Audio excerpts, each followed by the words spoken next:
Hey guys, I know I made you guys wait a long time, but I'm back. There's no excuses for me. The weather is fantastic at the moment. We don't get much of this weather, so I thought while the going's good, let's pull out the Lamborghini Aventador and make a nice little video for you. So here we go guys.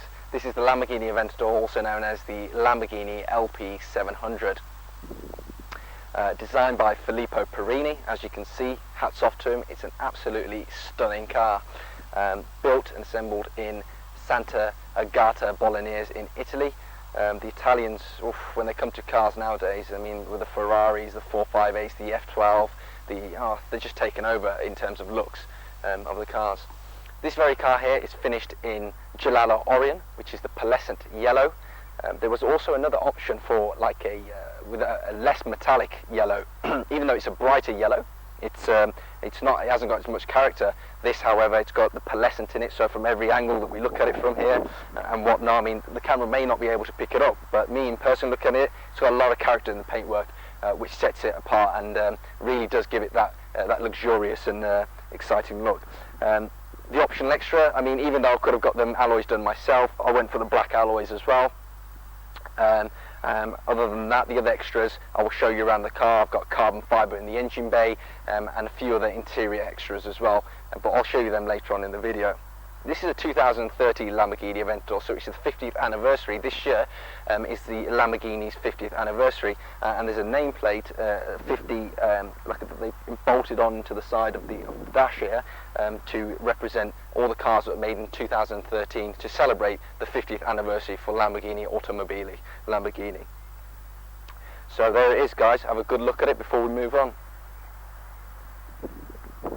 As you can probably see, I don't know if you can see from the camera there, but whatnot, it's got no front number plate. And the reason for that is I personally, even though it's illegal in this country tonight, I will get round to putting a number plate on the front. I'm just waiting for a bracket, but it will really ruin the look of the car, so I'm enjoying it while I can. I've already picked up a ticket, so if you guys want to just help me pay for that, I'm a bit on my arse at the moment, so it'll be nice if you guys can help me pay that ticket. I think we'd all have to agree that a Lamborghini isn't a Lamborghini if the doors didn't go upwards, and it's a good job they did put them on their flagship model. So here it is guys.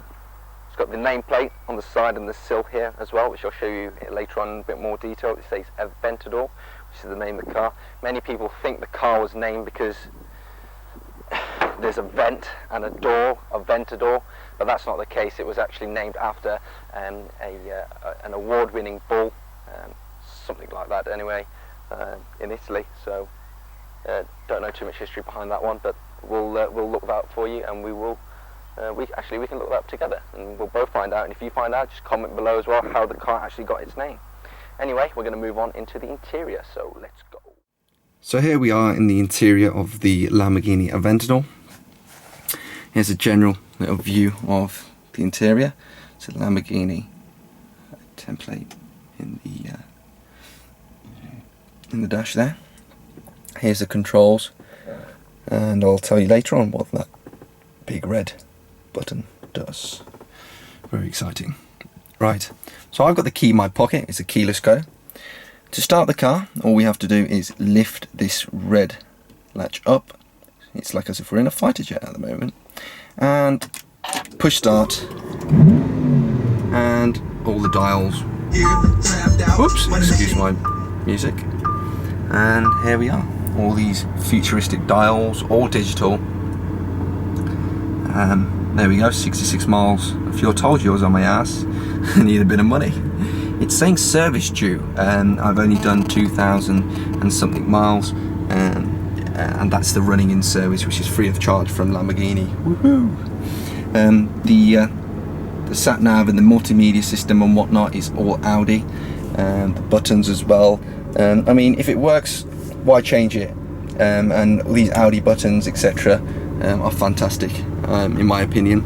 Little cheap plasticky bits here, which I'm not very fond of. This could have been leather or Alcantara, something a bit more luxurious. You've got your gear selectors just behind the steering wheel here in aluminium, which is a good little finish to it. Other than that, I mean, when I put it into reverse, this is the reverse button here. Push into reverse, and we get the reversing camera pop up here. And as you can see, I've left my tripod behind the car. To put it back into gear, it's just foot on the brake and pull it towards you. There we go.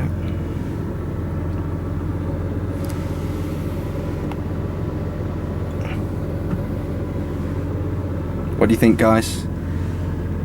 Let's have a quick look at the engine bay. You'll love that bit. This right here is definitely the crowd pleaser. I was mentioning earlier the carbon fibre in the engine bay. There we go. That's an extra, along with the transparent engine bay. So these panels, those 3 panels there. That's about £4,000 of an extra. So, but it's needed. I mean, if you're having a car like this, you have to have the transparent engine bay cover, because that's where the beauty of the car is. Show you a bit around the car, a few shots of the car around. The design is inspired by the Reventon. The Reventon obviously came out many years before, and it's a much more expensive car as well. Now a collector's item. Carbon ceramic brake discs. You can see the size of them. It's like a dinner plate.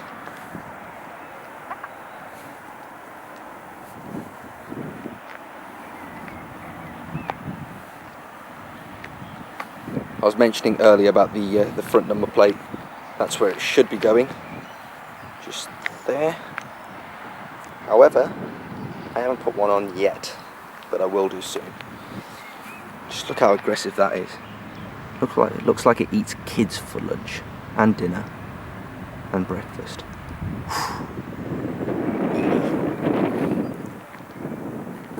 What do you think, guys? Aesthetically, the car is stunning. Right, let's take it for a quick blast. Let's take it out for a ride. I'm sure you guys are going to love this.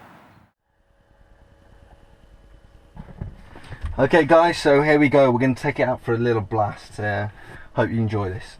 Right, lift the pedal, stop, flat down, seatbelt on, check.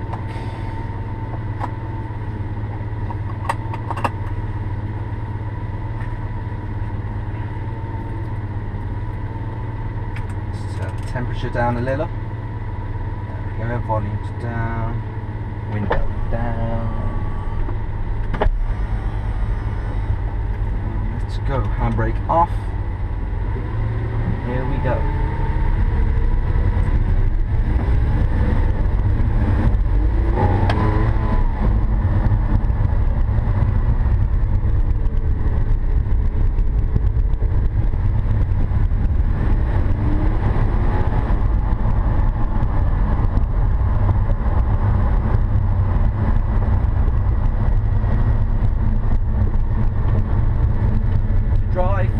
At low speeds, the Lamborghini is what it is. It's a comfortable car.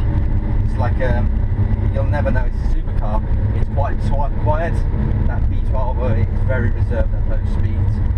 It allows you to drive the car as a normal car. But obviously, as you press the accelerator, the car just transforms and turns into a beast, to say the least. That rhymed. Beast, to say the least. Right, so at the moment we're in Strada. Strada is the normal driving mode for the Lamborghini.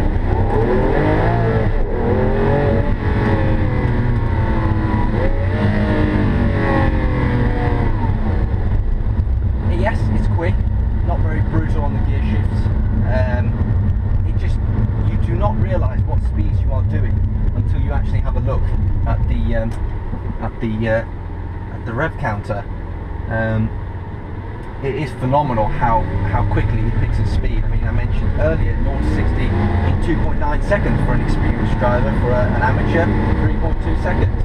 And oh my god, is that fast? That is really fast. At the moment, to drive in terms of the car, yes, it feels a little heavy at the steering wheel, not too heavy. but you can tell you've got something underneath you. You have got a car, you know, a powerful car that you've got driving. In terms of looks wise, I mean, it's a real showstopper, this car. It's a really dramatic car in terms of, compared to the 458, which is a much more enjoyable drive. However, it's a showstopper. It does make people, you know, look twice, and for some,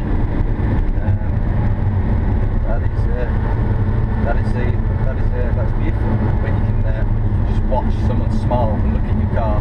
Not always. We don't always get smiles when people look at our cars. We do get people giving us X, Y, and Z hand signs, which is also very nice. You know, you just wave them goodbye and drop it into first gear and dust them off, and that's the way it goes.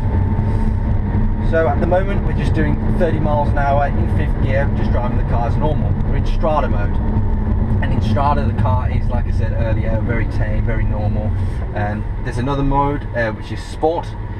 Sport is halfway in between Strada and Corsa, and then Corsa is I want to break your back mode. It literally gives you whiplash at every gear change. It's so brutal, it is unreal, and that is something to say for the track. These cars have had problems in the past with their clutch. They're quite prone to overheating, even though the clutch has its own radiator as well. When the clutch does overheat, it does start to judder a bit. It is a single clutch system. It's not a dual clutch like the Ferrari 458. So I mean, you know, to save weight, that's what Lamborghini did. They kept with a single clutch.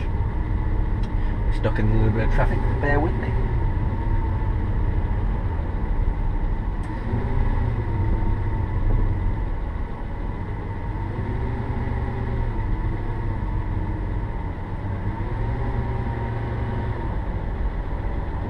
We've got people behind us right now taking pictures. That's brilliant.